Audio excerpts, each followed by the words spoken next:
नमस्कार साथियों, आज की वीडियो में हम जानेंगे कि मंत्रिमंडल या मंत्रिपरिषद में कौन-कौन सी घटनाएँ घटित हुई हैं, अतः आप वीडियो को शुरू से आखिर तक देखते रहें। ग्रीनफील्ड एयरपोर्ट के निर्माण की योजना पर अमल शीघ्र हो, ऐसा मुख्यमंत्री श्री चौहान के द्वारा कहा गया है। रीवा और उज्जैन की एयर स्ट्रिप की बढ़ेगी लंबाई। जबलपुर और इंदौर ग्वालियर इंदौर उड़ानों का संचालन शुरू। केंद्रीय मंत्री श्री सिंधिया ने दिखाई झंडी। मुख्यमंत्री श्री चौहान वर्चुअली शामिल हुए। मुख्यमंत्री श्री चौहान ने बताया कि इंदौर के निकट देवास जिले के चौचड़ा ग्राम में ग्रीनफील्ड एयरपोर्ट का निर्माण प्रस्तावित है। इसके लिए भूमि का चिन्हांकन भी हो गया है। इस योजना पर जल्दी ही अमल किया जाएगा। साथ ही प्रदेश में रीवा और उज्जैन की एयर स्ट्रिप की लंबाई बढ़ाने का कार्य भी किया जाएगा। मुख्यमंत्री श्री चौहान ने कहा कि आज एलायंस एयर द्वारा जबलपुर, ग्वालियर और इंदौर के निवासियों को नई विमान सेवाओं से लाभान्वित किया जा रहा है। मध्य प्रदेश सरकार एयर कनेक्टिविटी विस्तार योजनाओं में पूर्ण सहयोग देगी।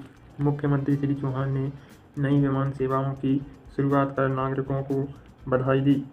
प्रदेश के विकास की चर्चा करते हुए मुख्यमंत्री श्री चौहान ने कहा कि स्वच्छता में वेस्ट जोन में मध्य प्रदेश के अव्वल आने, इंदौर के निरंतर 6वीं बार देश के स्वच्छतम शहर का खिताब प्राप्त करने के साथ ही चारों दिशाओं में प्रगति के प्रयास हो रहे हैं। केंद्रीय नागरिक उड्डयन मंत्री श्री ज्योतिरादित्य सिंधिया ने कहा कि मध्य प्रदेश में प्रगति के लिए मुख्यमंत्री श्री चौहान के नेतृत्व में अनूठा कार्य हो रहा है। पहली बार एक ही दिन में प्रदेश के 3 प्रमुख शहरों इंदौर, जबलपुर और ग्वालियर को हवाई सेवाओं से जोड़ने का कार्य हो रहा है। प्रधानमंत्री श्री नरेंद्र मोदी के मार्गदर्शन में कूनो राष्ट्रीय उद्यान में चीतों का आगमन एक विशेष उपलब्धि है। ग्वालियर अंचल में एलिवेटेड रोड और अन्य विकास कार्यों के लिए स्वीकृतियां मिली हैं। मध्य प्रदेश से एयर ट्रैफिक मूवमेंट्स की संख्या बढ़ रही है। विंध्य क्षेत्र में पावर ट्रांसमिशन कंपनी ने नए 220 केवी फीडर की सप्लाई प्रारंभ। Madhya Pradesh power transmission company ने अपने महत्वाकांक्षी डबल सर्किट फीडर 220 केवी रमसगुड़ सिलपरा रीवा का निर्माण कार्य पूरा कर लिया है। इससे विंध्य क्षेत्र में Madhya Pradesh power transmission company के पारेषण नेटवर्क की विश्वसनीयता में अभूतपूर्व सुधार हुआ है। गत दिवस इस लाइन के ऊर्जीकृत होने के साथ गूढ़ में स्थापित केंद्रीय पावर ग्रिड सब स्टेशन से बिजली का पारेषण Madhya Pradesh power transmission company के सिलपरा रीवा सब स्टेशन तक पारेषण लाइन से प्रारंभ हो गया है।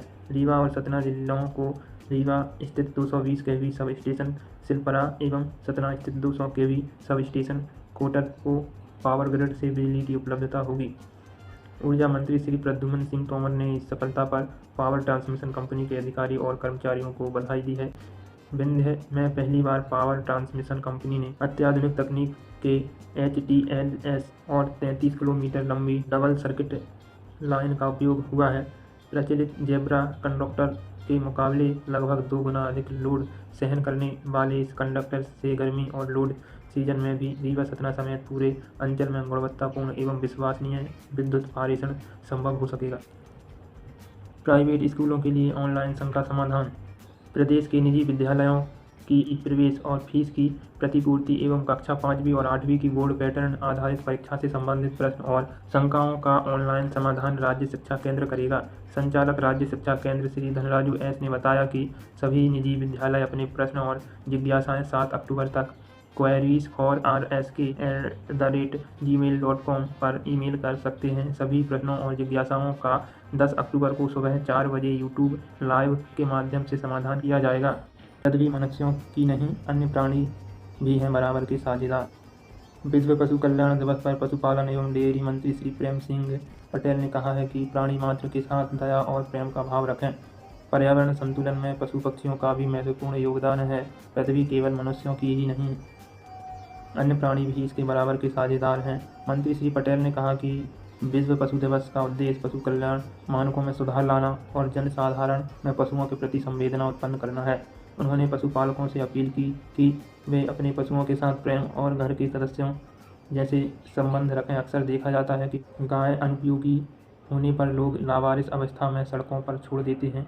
इससे सड़क दुर्घटनाएं अधिक होती हैं और गाय एवं वाहन चालक दोनों के प्राणों की क्षति होती है। मंत्री श्री पटेल ने पशुपालकों से कहा कि प्रदेश में पर्याप्त मात्रा में लंपी चर्म रोग को रोकने के लिए वैक्सीन उपलब्ध हो चुका है। टीकाकरण युद्ध स्तर पर जारी है। आप भी अपने गौवंश के स्वास्थ्य और स्थल की साफ सफाई का भरपूर ध्यान रखें। अमरकंटक में किसानों को औषधीय पौधों की खेती के लिए किया जा रहा है प्रोत्साहित।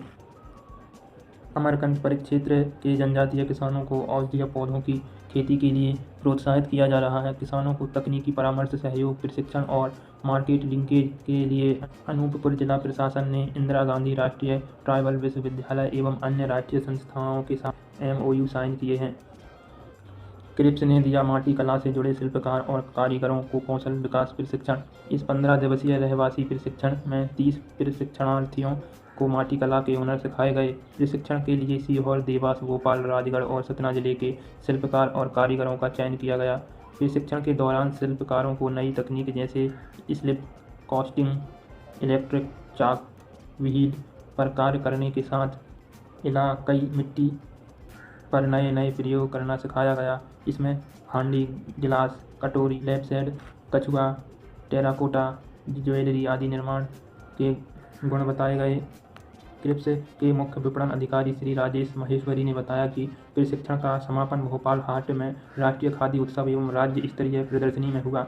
मुख्यमंत्री श्री शिवराज सिंह चौहान ने कार्यक्रम में पहुंचकर प्रशिक्षणार्थियों को इलेक्ट्रिक चाक व्हील का वितरण किया। उन्होंने कहा कि इलेक्ट्रिक चाक से आप सभी को वोकल फॉर लोकल को और आगे बढ़ाते हुए अपने लोकल उत्पादों को राष्ट्रीय और अंतर्राष्ट्रीय स्तर पर लेकर जाना है। मुख्यमंत्री श्री चौहान ने प्रशिक्षणार्थियों को शुभकामनाएं दी और उनके उज्जवल भविष्य की कामना की। उज्जैन का प्राचीन वैभव नए स्वरूप श्री महाकाल लोक में होगा अवतरित। श्री महाकाल लोक का प्रथम चरण, जिसे तकनीकी रूप से मृदा प्रोजेक्ट 1 कहा जाता है, पूर्ण हो चुका है। प्रथम चरण के कार्यों का 11 अक्टूबर को लोकार्पण के बाद इसे आम श्रद्धालुओं के लिए खोल दिया जाएगा। प्रथम चरण के कार्यों के खुलते ही हरि फाटक ब्रिज की चौथी भुजा से आकर श्रद्धालु जैसे ही त्रिवेणी संग्रहालय पहुंचेंगे, उन्हें बाबा श्री महाकाल के अलौकिक दर्शन होंगे। श्री महाकाल लोक क्षेत्र विकास परियोजना की अनुमानित लागत 800 करोड़ रुपये है, जिसमें प्रथम चरण में 350 करोड़ रुपये से Mahakal plaza, Mahakal corridor, midway zone, Mahakal theme park, घाट एवं deck area, Nutan school complex और गणेश स्कूल कॉम्प्लेक्स का कार्य पूर्ण हो चुका है। महाकाल कॉरिडोर के प्रथम घटक में पैदल चलने के लिए उपयुक्त 200 मीटर लंबा मार्ग बनाया गया है। इसमें 25 फीट ऊंची और 500 मीटर लंबी मैन्यूरल वॉल बनाई गई है। साथ ही 108 शिव स्तंभ शिव की विभिन्न मुद्राओं सहित निर्मित हो चुके हैं, जो अलग ही छटा बिखेर रहे हैं। अतः साथियों, आज की वीडियो में इतना ही। यदि आपको वीडियो पसंद आई हो तो ज़रूर से वीडियो लाइक करें। चैनल पर पहली बार आए हैं, अभी तक सब्सक्राइब नहीं किया था तो सब्सक्राइब कर लें। वीडियो को शुरू से आखिरी तक देखने के लिए धन्यवाद।